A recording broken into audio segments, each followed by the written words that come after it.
Hi, this is Kerry Artek with Wicked Stocks, bringing you the daily Tesla report for Thursday, November 17th, 2022. Before I jump into the charts, I just want to encourage you to please click like and subscribe. It helps us out a great deal with the Wicked Stocks algorithms and being found. Subscribing helps you. It apprises you of notification each and every time new content has been uploaded to the Wicked Stocks channel. That includes the daily Tesla and daily Apple report each and every day. And please share the videos, if you would, with friends and colleagues.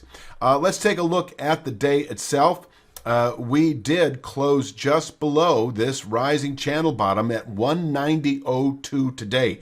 This is our intraday resistance. Oh, before I forget, I don't know if you saw it or not, but on YouTube, we did post, a decent video analysis of NVIDIA Corporation, symbol NVDA, covers all the big picture stuff, presently testing significant overhead resistance. There's a lot of similarities right now between NVDA and the Triple Q, and so just know that the NVIDIA video is there for you to view, free on YouTube.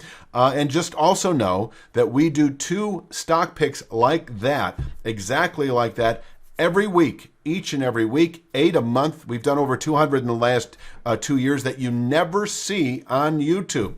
And it's part of our premium subscription package that includes the daily Triple Q report, daily SPY report, the weekly S&P 500, weekly NASDAQ 100, and weekly TLT, the U.S. Treasury ETF, all for $47 a month. Just go to wickedstocks.com, check it out. 5-day free trial, money back if you're not satisfied. You can cancel at any time. All right? So 190.02 overhead resistance, able to contain intraday buying, maybe daily buying pressure to today, and below which Tesla can fall right back to long-term support today in the 170.98 to 179.39 area. And that is long-term support as defined by these channel structures on the daily chart, 170.98 to 179.39. This is a one-year channel bottom we tested last week, can continue to contain selling through Q1 and possibly well into next year. This is a significant downside backstop for Tesla. If we close below this area,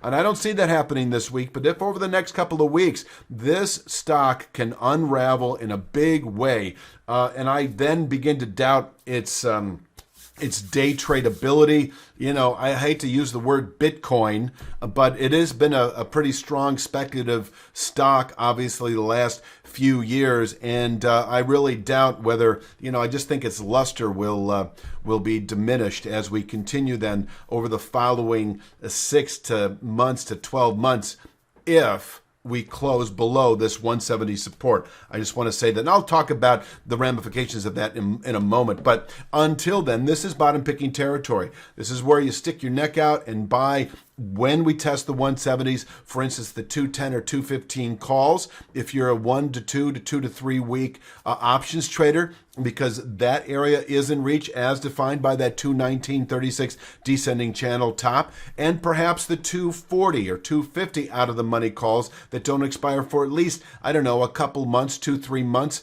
I don't think it'll take that long to get there, but you want to preserve, the delta, the theta can kick in, time decay, as you get close to expiration. So as we're dipping into the 170s, you could consider buying 240 out of the money calls that don't expire until at least February, March, I would say. And at 252.43, somebody posted how can you say that we could top out at 252.53 and fall back into the 170s? Because this descending 1/3 speed line is capable of containing monthly buying pressures. It is a 1-year speed line now, and it is trend defining. If you've studied speed line analysis, now nothing is 100%, but this is a line study that could contain monthly buying pressures, and from there we could fall back, potentially back into the 170s. So I'm not expecting the 170s if or when we test this 252.43 speed line. Just know that once we test it, you could then scout out 170 out of the money puts that don't expire for at least several months. So we could fill this wedge out for months to come, assuming we hold above 170.98. And once again, it's in reach today, assuming we open and hold below 190.02. Just so you know, a wickedstocks.com membership delivers regular daily video analysis in the SPY and Triple Q, weekly video analysis in the S&P 500 index, the NASDAQ 100 index, and a U.S. Treasury ETF, and 2 individual stock pick videos every week. Check out our other content by clicking the link below. The 186.17 and 182.59 levels, both are legitimate day trade levels, but if you're looking for the trade of the day, it would be below 190.02, anticipating a test of this long-term support area today where we can bottom out long-term. I might as well continue with the downside and just mention that if we close below that 170.98 channel bottom, not shown here, there is a long-term Fibonacci level inside this range right now. We would then indicate 121.72 over the following 3 to 5 weeks, perhaps, could take longer. This thing is dropping at a pretty decent pace. And this is like, what, 28.36, this A? The reason I'm mentioning this is because this is a hyperbolic rally, and we're giving it back at almost the same pace that we gained it. And if that continues, this is about 5 months right here.